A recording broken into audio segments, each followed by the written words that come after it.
If you're a brand owner or product designer, 2026 is here and I'm getting these same questions over and over again. How do I get my product into retail? How do I launch in retail? How do I even find the buyers that want to get my product onto their shelves? I'm here to share with you all the trends and everything that I've noticed when I'm pitching my products to retail. We've launched chart charms and wall candy in multiple retailers nationwide, Target, Walmart, Dick's Sporting Goods, and so many more. One thing to know is that retailers are getting harder to get into than ever. Shelf space is tight. Every square inch matters. So if you're going to be pitching something in 2026, listen to the next 7 trends that I have below because I guarantee you these will help.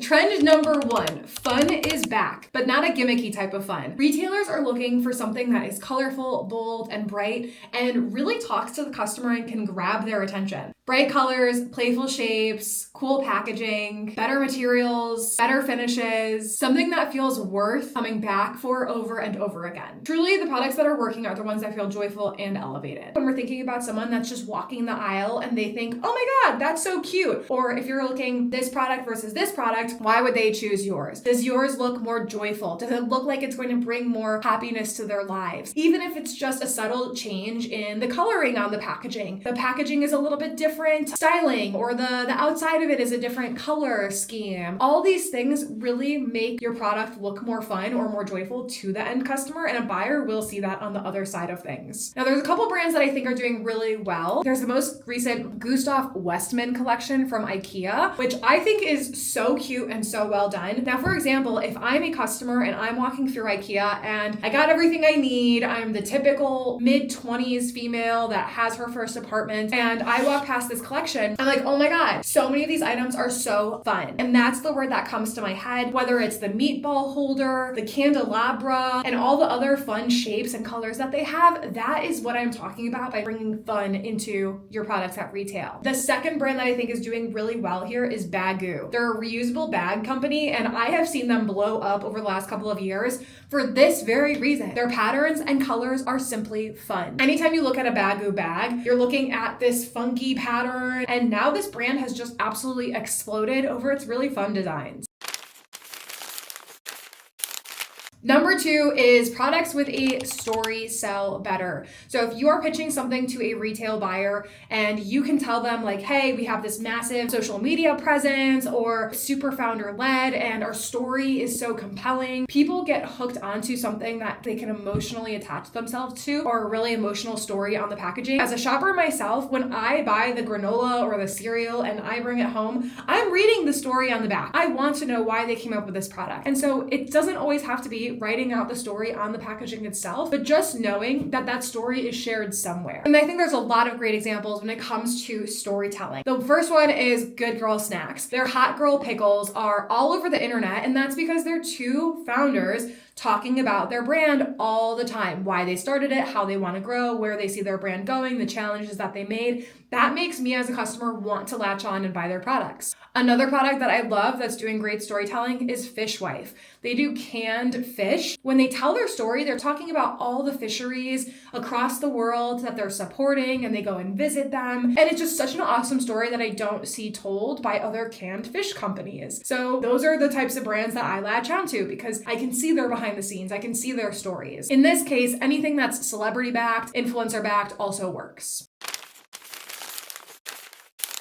Trend number 3, now this is a big one. Shelf impact matters more than ever. Shelf space is getting so competitive. And when you are a brand that is pitching to get on a shelf at a Target or a Walmart, they are immediately thinking about how much money is this product going to make me on the square inch of how much it takes up, which is so crazy to even think about. But that's how retailers think about productivity of their entire sets or categories. When you're thinking about designing your product for a shelf, you have to keep in mind that it has to stop someone from 6 feet away. You only have a couple seconds to catch that attention. So the packaging needs to be really cool. It needs to stand out on shelf. It also can't take up a whole lot of extra space if it doesn't need to, right? So if you're thinking about putting your product on a backer card or in a blister pack, be really mindful about how much space you actually need on that blister pack or in the box itself. The thing that I tell most brand owners in this situation is when they're talking to me about launching their products in retail, I'm telling them, go and take your product into retail and find where it's going to sit on shelf and see what it looks like. If it blends in way too much or doesn't really make sense there, or the packaging doesn't flow with the rest of the set that they have, redo it, because that's going to be your only chance to get in. In retail, your packaging is your marketing. So you have to think about, how is my packaging going to make the most sense with the rest of the products that are here? It has to stand out, but it also has to be fluid with what's there. A couple great examples. Saw's is a marinara sauce brand that has absolutely blown up over the last couple of years, not just because of their awesome marketing, but because they also have really innovative, fun colors on their packaging. Every single flavor is a different color versus the traditional marinara sauces where they're all just very basic, and then all they have on the bottom is a little tagline showing the different flavors. Of course, I have to mention David protein bars here. They are iconic for their gold protein box packaging and their gold protein bar packaging. It's so eye-catching, and you can see it walking from an aisle 50 feet because you're like, what's that all gold packaging that says David all bold on the front? So very, very catching and stopping. I'll even mention Seek Protein here as well. Seek Protein, they're an awesome brand. And I actually just bought a pack of Seek Protein single-use powders the other day because it caught my eye from when I was standing in the aisle and I looked and I saw the Seek Protein. I'm like, should I try this? Now, the reason it stood out on shelf, bold colors, bold logo, you knew exactly what it was as soon as I walked up to it. I didn't have to think about it. I didn't even consider anything else.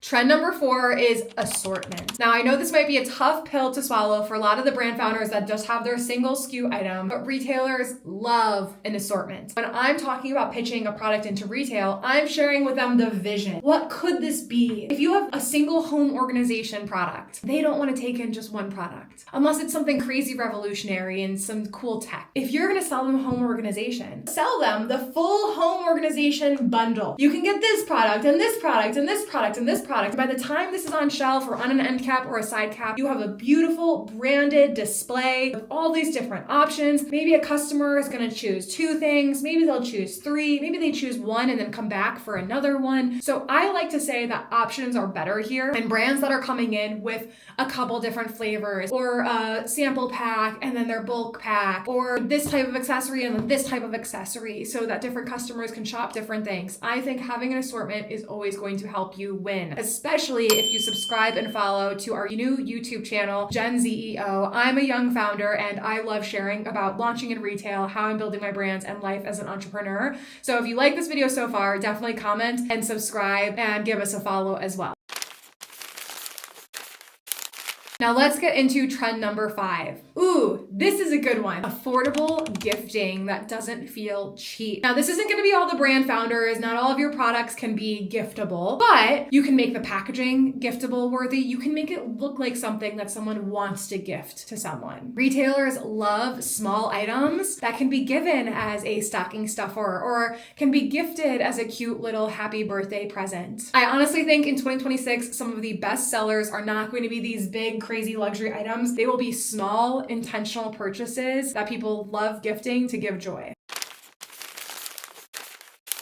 This one I know is a hot topic that everyone is talking about already. It's building product that's meant for organic social media. What I mean by this is product that makes sense for socials. It's great for content that people are shopping through the store and they want to talk about this certain product that they found, or they're doing an unboxing of this product that they got from a Walmart, or they're doing a review of the product because it's so cool. A lot of what I'm seeing on social media right now is social media driven beauty brands where it's really interesting face products. I'm not necessarily talking about that. I'm really more so talking about the products that social media influencers are more likely to talk about online. So it doesn't necessarily have to be beauty products. It can be the new interesting accessories that just launched. It can be the new canned soda drink that has lion's mane and ashwagandha that the health influencer is going to talk about. So think about, who is your customer? What kind of influencers are they following? What are those influencers posting about already? And does your product fit in with that? If it doesn't, how do you get your product to fit in with that? There are certain influencers that talk about all the different things, accessories, fashion, home products. Being able to make sure that your product is made for organic social is awesome, and I highly recommend it. A brand that I think did really well at this year is Charms water bottle accessories. They created all the Stanley accessories with all the Stanley launches this past year. Every single time there was a launch, all the social media influencers went absolutely crazy. They would post about all the accessories and the Stanleys they were getting, and so just being able to tie it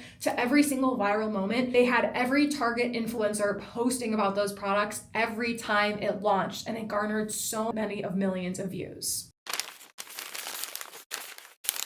Now the last trend, and I would argue this one is probably the most important, is that having a strong point of view wins. The brands that know who they're meant for are the ones that are going to succeed the most in 2026. I'm going to give you guys a really good example, both functionally and aesthetic. So functionally, what I mean by this, I just walked up to yesterday the new Kitsch hair care display at Target, and they had all their new shampoos on this end cap, and it was pretty empty, I will say, so I'm not surprised because Kitsch is an amazing brand. But I walk up and I see all their shampoos, and it's shampoo for frizzy, curly hair, shampoo for damaged thin hair, shampoo for thin and braille and dry hair. And so what I mean by functional is it clearly calls out who their product is made for. If you're a supplement brand, talk about, for people with oily skin or for people that are losing their hair, right? So you're calling out why someone would want to buy your product. So that's a functional example. An aesthetic example is how you actually design the packaging to call out who should be buying this product. So a really great example here is Creatine gummies. Traditionally, I was a bodybuilder in my teens and then in college, I would be buying all the bodybuilder supplements. And one of those was creatine. The packaging was always so coated with masculinity and lifting and getting tough. Well, this past year, creatine completely took a 180, and Create is one of the brands that helped lead that. And so if you look at their packaging, it is so meant for the mass customer, whether it's the mom on the street or the dad that just knows he should be getting some creatine in, or maybe it's the young athlete that her coach keeps telling her to get some creatine. It's so user-friendly. It's meant for anyone who wants to buy it. It's extremely approachable. And so when you're thinking about the point of view of who you're selling to, not only does packaging matter to speak to a certain customer, but also what does it say on there? And that's also how you can target certain customers as well. You guys, if I had to summarize 2026 retail trends in one sentence, it's this. Retailers are not just buying products anymore, they're buying moments. Moments that people want to gift, talk about, collect, and share. And if you're designing with storytelling, emotion, intention, you're already ahead. If you like this video, make sure to subscribe and comment. Again, I share all about building my businesses in retail, what my life is like as an entrepreneur, and all the advice that I have for other young founders out there. So I hope this video helps. I hope you guys loved it. And if there's anything else that you want to see from this channel, definitely leave a comment below. See you next time.